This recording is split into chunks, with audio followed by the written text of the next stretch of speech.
US media recently released a bombshell report. The United States is said to be planning a so-called C5 group, consisting of China, the United States, Russia, Japan, and India. Many people were instantly confused. Why is Japan included, but not the European Union? What exactly does this C5 do for the United States? And why does it seem to be aimed at us? Is this much-hyped Core 5 really happening, or is it just talk? Let's start with the conclusion. This is not groundless speculation.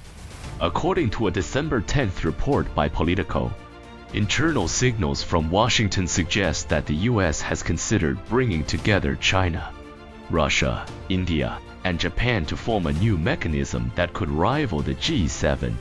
Shortly afterward, the White House moved quickly to deny the report, claiming that the so-called unreleased national security strategy draft simply does not exist. Many people heard this and thought, oh, just another media blunder. But let me remind you of one thing: the faster the denial, the more likely a nerve was hit. Not long ago, late on the night of December 4th, the White House officially released a new version of its national security strategy. Several changes in this document are particularly striking. First, it repeatedly emphasizes Western Hemisphere priority, reaffirming the Monroe Doctrine and focusing on core national interests. Second, it significantly tones down the framing of China as the primary threat, instead highlighting preventing military confrontation and economic reindustrialization. What does this mean? It means the United States is pulling back from the Biden-era strategy of comprehensive containment and reverting to something much closer to the Trump-era approach: limited containment combined with strategic contraction. It is precisely under this backdrop that the idea of a C5 begins to surface. Put plainly, the US no longer wants to shoulder everything by itself. Instead, it wants to set up a small US-led table, bring in a handful of key global powers, cut costs while still controlling agendas and setting rules. Former White House officials have privately admitted that traditional mechanisms like the G7 and G20 are increasingly out of step with the times. Too many members, too many conflicting positions, rising voices from emerging powers. All of this makes Washington uncomfortable. So what's the solution? Create a smaller, more flexible, and more controllable mechanism.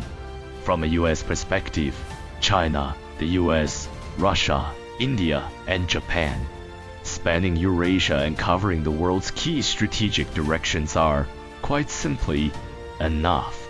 But what's truly telling is not who was included, it's who was deliberately left out. There is only one answer: the European Union. This was not an oversight, it was by design. In Washington's strategic calculus, Europe's role is undergoing a fundamental shift. It is moving from core ally to heavy burden, and even to strategic obstacle. The US is no longer willing to provide unlimited security guarantees for Europe. Instead, it wants Europe to fully align with Washington on military spending, energy policy, and China policy. More bluntly put, the US is trying to dismantle the EU's cohesion by various means, to make Europe more fragmented, more dependent, and easier to control.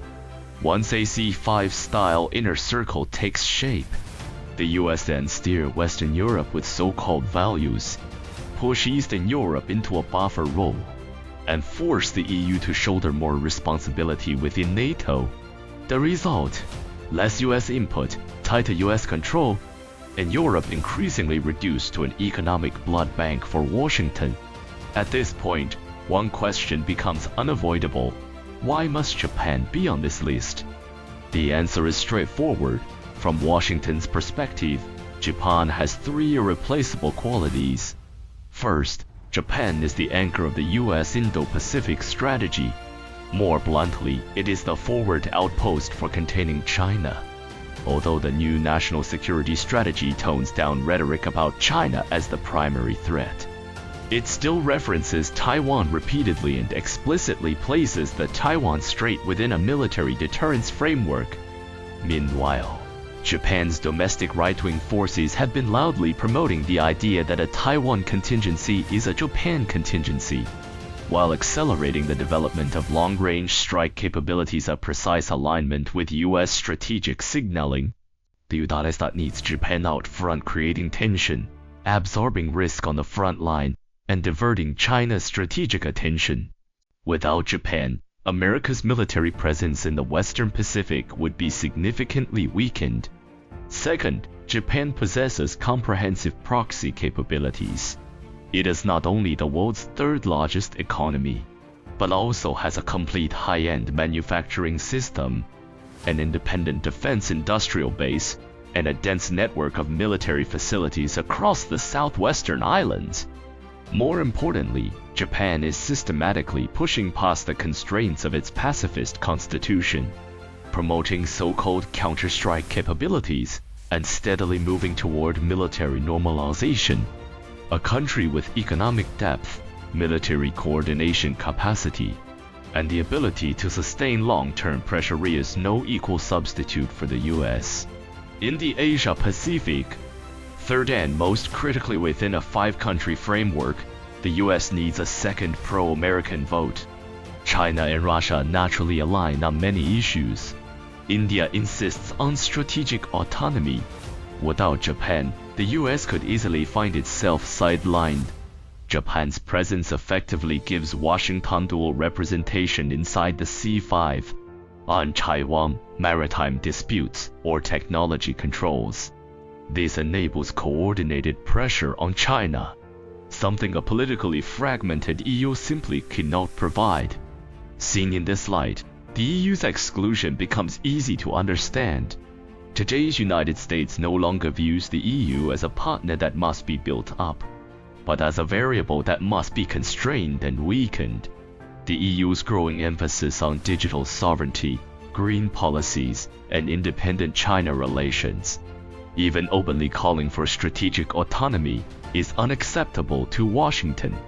And because the EU is not a single state, its slow decision-making and internal frictions make it, in US eyes, not only inefficient but obstructive.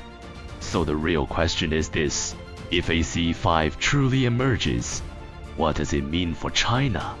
One sentence is enough: it's a trap, not an opportunity. At its core, the C5 would still be US-dominated framework with US-defined rules. Even with China and Russia included, agenda setting, pacing, and priorities would inevitably revolve around American strategic needs.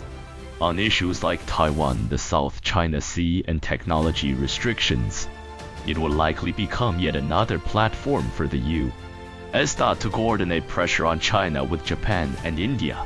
So why should China step into such a setup? China already participates in broader, more equal and more inclusive mechanisms. BRICS expansion, SCO enlargement, and the Belt and Road Initiative now span over 150 countries, all grounded in respect for sovereignty and mutual benefit. There is no need to abandon our own platforms to play a game designed by others. History makes this clear as well. From the G7 to AUKUS, from Quad to IPEF, every U.S.-led multilateral mechanism ultimately serves hegemonic interests. If the C5 takes shape, it would be nothing more than a rebranded Indo-Pacific G7. Finally, let's address why the US plays this game of leak first, deny later. The reason is simple: testing the waters. Leaks go out through the media, and Washington watches. How do China and Russia react? Does the EU show resentment? Does India hesitate?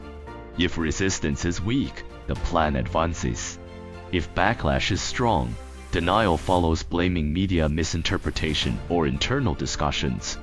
This tactic is old and well practiced in U.S. diplomacy.